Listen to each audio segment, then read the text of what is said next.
नमस्कार, dB live Chhattisgarh में आप सभी का स्वागत है। छत्तीसगढ़ की तमाम बड़ी खबरों के साथ मैं हूं रेशमा। आइए देखते हैं आज की सुर्खियां। मुख्यमंत्री भूपेश बघेल ने केंद्र की नीतियों पर साधा निशाना, कहा नोटबंदी व जीएसटी की वजह से देश में बढ़ी महंगाई।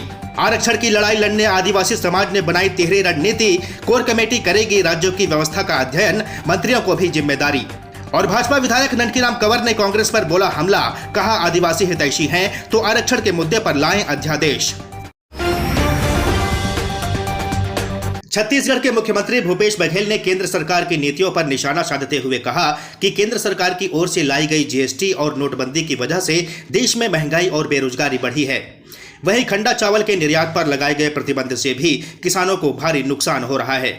मुख्यमंत्री भूपेश बघेल ने रायपुर हेलीपैड में मीडिया से चर्चा करते हुए कहा कि वित्त मंत्री जी कह रही हैं कि रुपया कमजोर नहीं हुआ है, डॉलर मजबूत हुआ है। इस पंचवर्षीय में ये जनता के लिए ऐसी कोई योजना लेकर नहीं आए। पिछले पंचवर्षीय में ये नोटबंदी लाए, जीएसटी लाए, उसका खामियाजा पूरा देश भुगत रहा है। हाँ, वित्त मंत्री जी कह रहे हैं कि रुपया कमजोर नहीं हुआ, डॉलर मजबूत हुआ है।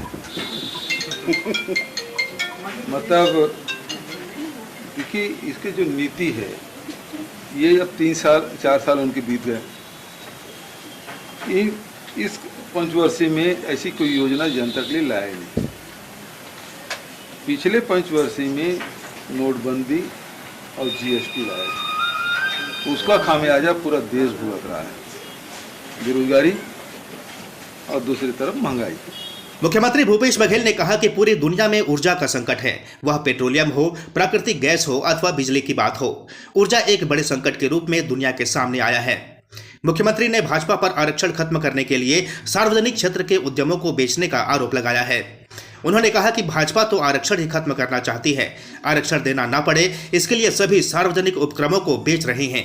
आज पूरी दुनिया में ऊर्जा के संकट है, चाहे वो पेट्रोलियम के मामले में कहे, चाहे गैस के मामले में कहे, चाहे प्राकृतिक गैस के मामले में कहें या कोयला के कहें, बिजली की कहें।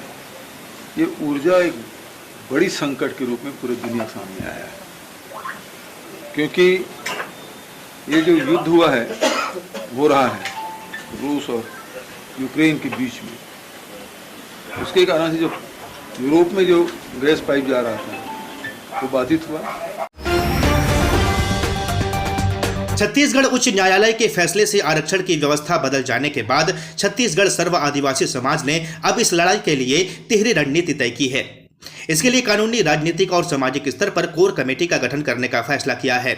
यह कमेटी ही पूरे लड़ाई का संचालन करेगी। रायपुर के सर्किट हाउस में हुई छत्तीसगढ़ सर्व आदिवासी समाज की बैठक में राज्य सरकार के आदिवासी समाज के मंत्रियों और कांग्रेस विधायकों को भी बुलाया गया था। मंत्री कवासी लखमा, अनिला भेड़िया, विधायक बृहस्पति सिंह सहित अन्य नेता पहुंचे थे। बैठक में तय हुआ कि मामले में समाज ने सर्वोच्च न्यायालय में याचिका दायर की है, उसको अब पूरा समर्थन दिया जाएगा। इसके लिए आदिवासी समाज 3 अध्ययन दल बना रहा है। यह दल तमिलनाडु, कर्नाटक और झारखंड जाकर वहां की आरक्षण व्यवस्था का अध्ययन करेगा। इस दल की दिलचस्पी यह जानने में होगी कि इन राज्यों में आदिवासी समाज को बढ़ा आरक्षण कैसे मिल पाया है।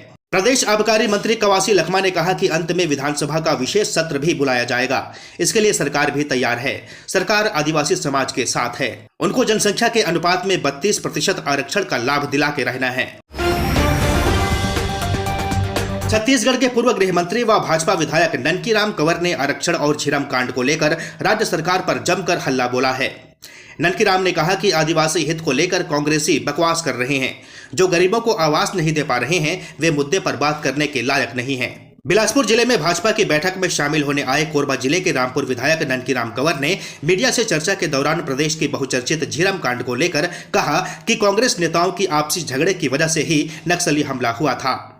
तब कांग्रेस के एक गुट के नेता अलग अलग रास्ते से गए, दूसरे रास्ते में हमला हो गया और नेता मारे गए। आरक्षण के मुद्दे पर विधायक ननकीराम कंवर ने कहा कि कांग्रेस के पास बहुमत है और वो आदिवासी हितैषी हैं, तो उन्हें आरक्षण के मुद्दे पर अध्यादेश लाना चाहिए। उन्होंने कहा कि प्रदेश में भ्रष्टाचार बढ़ गया है, पटवारी से लेकर थानेदार आए दिन वसूली कर रहे हैं। उन्होंने आरोप लगाते हुए कहा कि पैसे वसूली के अलावा राज्य सरकार कोई दूसरा काम नहीं कर रही है। छत्तीसगढ़ के बिलासपुर में अब राजनीतिक, सामाजिक और धार्मिक रैली, जुलूस के साथ ही धरना प्रदर्शन प्रतिबंधित कर दिया गया है। शहर की बदहाल ट्रैफिक व्यवस्था को सुधारने के लिए एसएसपी ने कलेक्टर को प्रस्ताव भेजा था, जिस पर कलेक्टर ने आदेश जारी कर दिया है। बता दें कि बिलासपुर एसएसपी पारुल माथुर ने शहर की यातायात व्यवस्था बहाल करने कलेक्टर सौरभ कुमार को प्रतिवेदन भेजा था, जिसमें उन्होंने शहर के प्रमुख मार्गों में राजनीतिक, धार्मिक और सामाजिक रैली, जुलूस पर प्रतिबंध लगाने की अनुशंसा की थी। उनके इस प्रतिवेदन के बाद कलेक्टर सौरभ कुमार ने आगामी 2 माह तक धारा 144 लागू करते हुए शहर में किसी तरह की रैली और जुलूस पर प्रतिबंध लगा दिया है। अंबिकापुर मेडिकल कॉलेज अस्पताल के ओपीडी के लान में सोमवार रात एक महिला ने एक व्यक्ति की चप्पलों और लातों से जमकर पिटाई कर दी। घटना का वीडियो सोशल मीडिया पर जमकर वायरल हो रहा है।